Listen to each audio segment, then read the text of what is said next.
It's Thursday, November 8th. I'm Wayne Moore. This is Evening Update. At the top of the news, BC Children's Watchdog says 14 advocacy files have been opened, claiming a Kelowna social worker stole money from Aboriginal children, and there could be more. Jennifer Charlesworth says in her experience, she's never come across a case quite like this.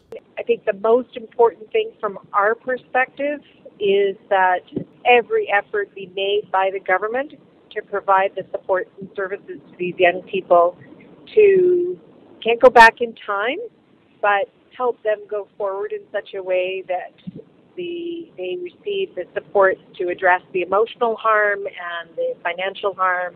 Two lawsuits claim Robert Riley Saunders misappropriated money that was meant for Aboriginal children in government care.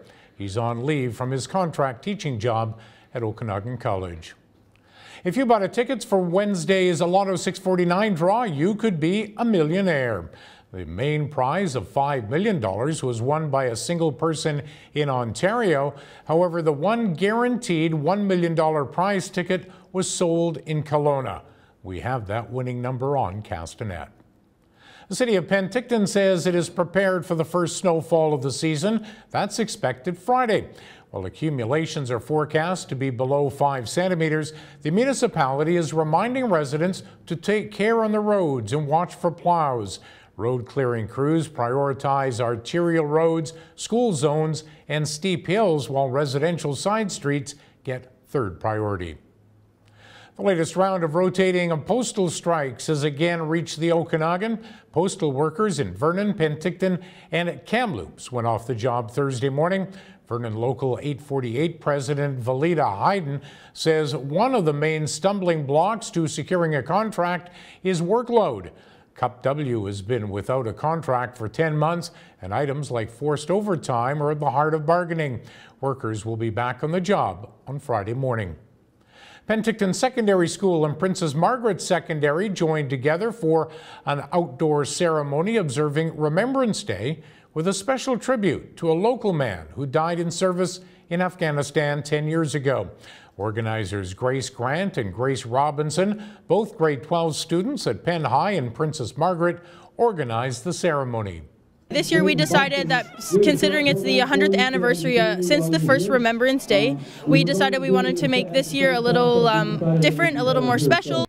Vernon RCMP have confirmed 2 vehicle fires were deliberately set. In the wee hours of Wednesday morning, police were called to the scene of a suspicious vehicle fire in the 4000 block of Pleasant Valley Road. Then Wednesday, just before 4 a.m., fire crews were called to battle a 2-vehicle fire in the 4300 block of Pleasant Valley Road.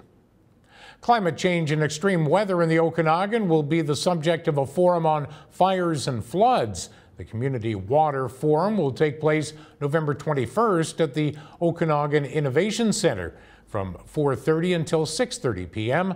An organizer says emergency response systems are being tested like never before, with wildfires, flooding, and drought increasing in frequency and intensity.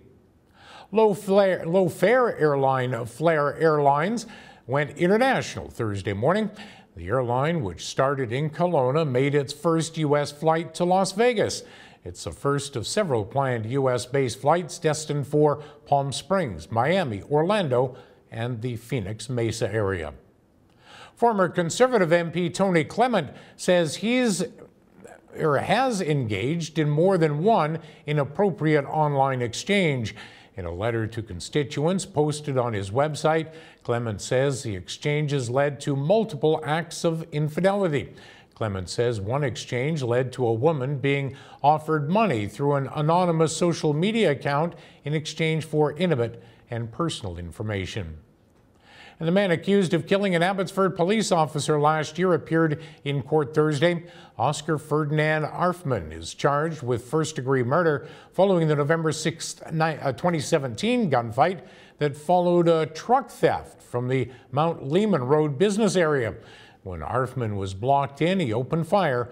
Constable John Davidson died in a hospital that day after he was shot trying to apprehend the shooter. Okanagan weather, increasing cloud Thursday evening with snow after midnight, accumulations of about 2 centimeters expected. Coming up tonight and tomorrow, Okanagan bartenders battle it out and a Kelowna MMA fighter packs a wallop. For details on these and the rest of the day's news, keep it here at castanet.net. For Castanet News, I'm Wayne Moore.